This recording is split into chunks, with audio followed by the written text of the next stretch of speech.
এটি হলো কালঞ্চ। শীতকালের এটি একটি ফুলের গাছ। কিভাবে যত্ন নিলে এই গাছে প্রচুর ফুল হবে সেটাই আজ আপনাদের বলবো।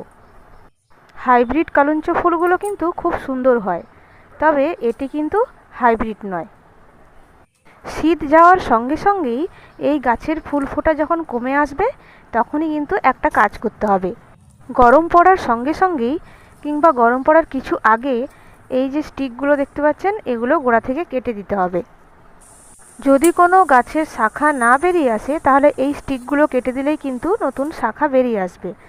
আমার গাছটিতে কিন্তু শাখা বেরিয়েই গেছিলো, কিন্তু এগুলো বড় হচ্ছিল না। এগুলো কেটে দিলে কিন্তু ওই শাখাগুলো তাড়াতাড়ি বড় হবে।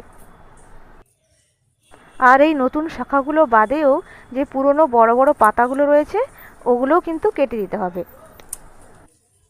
এই গাছটি যেহেতু শীতের গাছ, অর্থাৎ শীতকালে ফুল দেয়, তাই এই গাছের জলও বেশি লাগে না আর রোদও দরকার নেই বেশি। তাই গ্রীষ্মের প্রচণ্ড রোদে কিন্তু এই গাছ রাখা যাবে না। কাটিং করার পর এই গাছকে কিন্তু ছায়াযুক্ত জায়গায় রাখতে হবে এবং জল বেশি দেওয়ার কোনো দরকার নেই। আর তাতেই সুন্দরভাবে শাখা বেরোবে এবং বড় হবে। আর পরের বছর এই গাছেই আরও বেশি ফুল হবে। তাই যারা এখনও এই গাছের কাটিং করেননি তারা তাড়াতাড়ি করে নিন। আর আরও একটা টবে এই গাছ যদি লাগাতে চান তাহলে এখান থেকেই একটা ডাল কেটে ওখানে পুঁতে দিলেই হলো।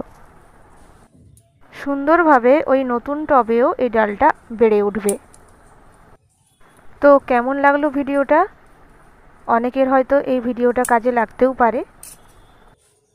কাটিং করার পর সামনের শীতকালে এই গাছে কেমন ফুল হয় সেটা তো আপনাদের অবশ্যই দেখাবো। তার জন্য আপনাদের একটু অপেক্ষা করতে হবে। ধন্যবাদ জানাই বিউটিফুল ওয়ার্ল্ডের সমস্ত বন্ধুদের। আপনারা সবাই ভালো থাকুন, সুস্থ থাকুন আর অবশ্যই পজিটিভ থাকুন। দেখবেন সব কিছুই ভালো হবে।